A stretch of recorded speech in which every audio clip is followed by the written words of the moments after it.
Amici, buongiorno, rassegna stampa di oggi, notizie dal Polesine, offerta dell'Associazione Promozione Italia e Made in Polesine. Sponsor della puntata di oggi, la bottega dell'Acquaviva, in via Po Vecchio 20 a Portoviro, spaccio di articoli ittici. Andiamo subito alle notizie. Gazzettino, in prima pagina del Nazionale, caos vaccini, scontri e indagini. Il governatore Zaia, chi li ha venduti ai tedeschi? Punto di domanda. Se ci sono dosi sul mercato, io ho il dovere di verificarlo.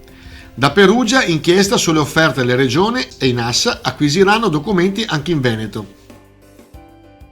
Poi l'anniversario, il 21 febbraio 2020, in Veneto il primo morto per il virus, un anno di Covid. Arrivò l'esercito afgano e un anno fa prima zona rossa. Gazzettino di Rovigo, export da record grazie alla pandemia, anomalia in positivo di marca polesana. Il Covid mette la quarta esportazione di prodotti farmaceutici e medicali. I dati di Unioncamere evidenziano un boom a 3 cifre e vendite sul mercato USA in aumento del 492%.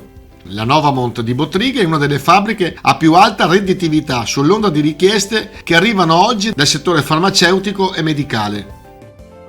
Prove tecniche di normalità, gli eventi culturali in città, tutto pronto per aprire alle manifestazioni già inizio estate. L'assessore di Rovigo Roberto Tovo, la cultura è uno dei nostri settori maggiormente in grado di garantire la sicurezza dei suoi utenti. Messo in sicurezza l'Argine del Po, aperto il cantiere di Cavanella per la costruzione di un diaframma anti-infiltrazioni a valle dell'elettrodotto. L'opera, progettata dall'AIPO ed eseguita da Costruzioni Generali Xodo, costerà 2,1 milioni e i lavori saranno conclusi entro 8 mesi. Portotolle, sostegno ai terremotati croati. È stato consegnato il materiale raccolto per i terremotati croati da parte degli abitanti di Portotolle al comune gemellato di Medulin. L'Indinara, ambizioso programma di lavori pubblici per riqualificare la città. Il sindaco Luigi Viaro traccia la roadmap delle opere con la sorpresa di una nuova ciclabile lungo via Valli. Inoltre l'ipotesi è valorizzare il campanile del Duomo con un divieto di transito. Sport, Portoviro pessimista, ripartire non ha senso. Il club portovirese si è dichiarato contrario alle condizioni per la ripartenza del campionato.